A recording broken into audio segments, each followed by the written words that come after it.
அனைவருக்கும் என் அன்பான வணக்கம். உலகெங்கிலும் இருக்கிற தமிழ்ச் சொந்தங்களுக்கு ஒரு செய்தியை நான் விளக்கமாக தர விரும்புகிறேன்.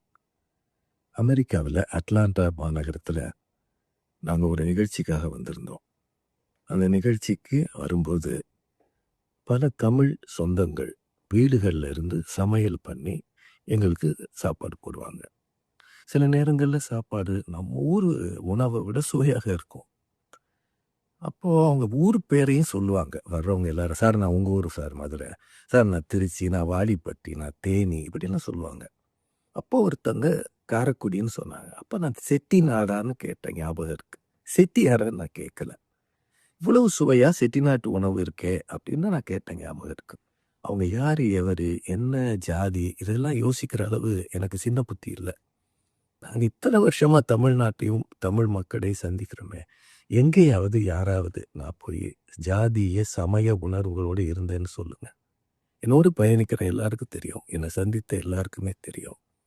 தமிழச் ஜாதி என்கிற ஒன்றைத்தான் நான் பெருமையாக கருதுகிறேன். இதுல வேறு ஜாதி எதுவும் இல்லை. இன்னும் சொல்லணும்னா அவங்க அந்த கேட்ஸ்ங்கிற அமைப்பு எங்களை சந்திக்கிற ஒரு நிகழ்வு மீட் அண்ட் கிரீட்னு வச்சாங்க. அந்த நிகழ்வுல நாங்க பேசினது இருக்கு. யாரும் ஜாதிய உணர்வுகள் சமய உணர்வுகளோட இங்க இருக்காதீங்க. உங்களுக்குள்ள குழுக்களாக பிரிந்திருக்கிறீங்க. தமிழ் சங்கங்களே 2, 3 இருக்கு. நீங்க எல்லாரும் ஒற்றுமையா இருந்தா தமிழுக்கு நல்லது தானே. ஒருத்தர் நிகழ்ச்சிக்கு இன்னொருத்தர் போகாம இருக்காதீங்க. எல்லாரும் சேர்ந்துருங்க. இப்படியெல்லாம் நான் பேசியிருக்கேன். அந்த ஊர் நிகழ்ச்சி நடந்தது பிப்ரவரி 3ஆம் தேதி செவ்வாய்க்கிழமை. ஆனா அது ரொம்ப காலம் கழிச்சு பிப்ரவரி 9 தேதியில இது நம்ம முகநூல்ல பரப்பப்படுகிறது.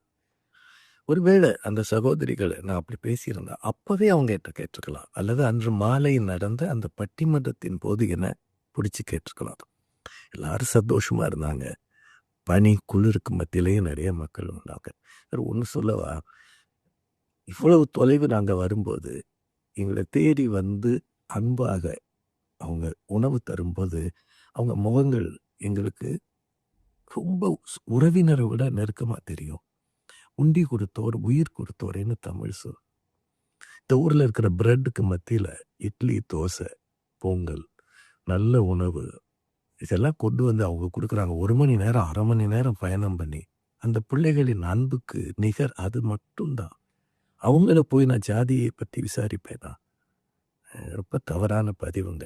உண்மையிலேயே ரொம்ப மனவலியோடு இதை பேசுகிறேன். எந்த காலத்திலும் நான் அப்படி இருந்ததில்லை, இருக்க போவதும் இல்லை. தமிழ் சொல்லுங்க, தயவு செய்து இதை பற்றி இந்த கருத்துக்களை புறந்தள்ளுங்க. எனக்கு கடவுள் அறிய அந்த மாதிரி நான் நடந்ததா எனக்கு தெரியல. ரொம்ப இந்த பயணங்களே ரொம்ப கஷ்டமானதுங்க. அவங்க தாங்க எங்களுக்கு சாப்பாடு கொடுத்து எங்களை கொஞ்சமாவது காப்பாற்றுறாங்க. அவங்கள போய் நான் ஜாதியெல்லாம் கேட்க முடியுமாங்க? கேட்பேனா? எதுக்கு கேட்கணும்? அவங்க என்னோட பிள்ளைகள் மாதிரி வந்து நிற்கிறாங்க. அவங்ககிட்ட போய் நான் எப்படி கேட்க முடியும்? தயவுசெய்து கொஞ்சம் தவறான புரிதல் இருந்தால் கருத்துக்களை மாற்றிக்கங்க. முகநூலில் இதை பரப்புறவங்க தயவுசெய்து உண்மையை உணர்ந்துக்கங்க. என்னோட அன்பான வேண்டுகோள். நன்றி, வணக்கம்.